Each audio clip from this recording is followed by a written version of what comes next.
ஐயோ என் வாழ்க்கையே போச்சே, நான் என்ன செய்வேன் என்று தன் வாழ்க்கையில் சிரிக்க மறந்தவர்கள் தான் எத்தனை எத்தனை பேர். நீ வாழ்க்கையில் சிரிக்க மறந்தால் நிச்சயமாய் புரிந்து கொள், நீ வாழ தகுதியற்றவன்.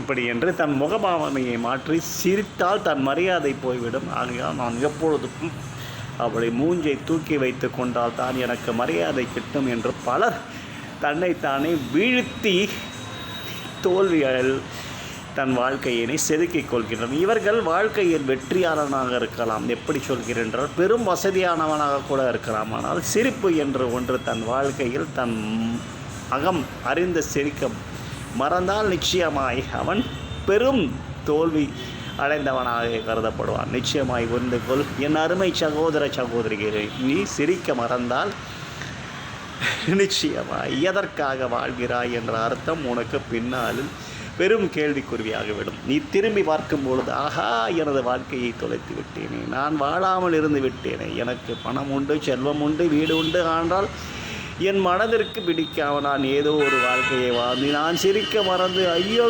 என்னை காப்பாற்ற என்னை நானே வீழ்த்தி கொண்டேனே என்று வருந்தி வருத்தத்துடனேயே உன் உடல் நீ பூமிக்குள் அடங்கி வைக்கப்படும். ஆகையால் நீ சிரித்து வாழ இக்கணத்திலிருந்து இச்சமயத்திலிருந்து மனமறிந்து சிரி, உள்ளமறிந்து சிரி, நீயாக சிரி.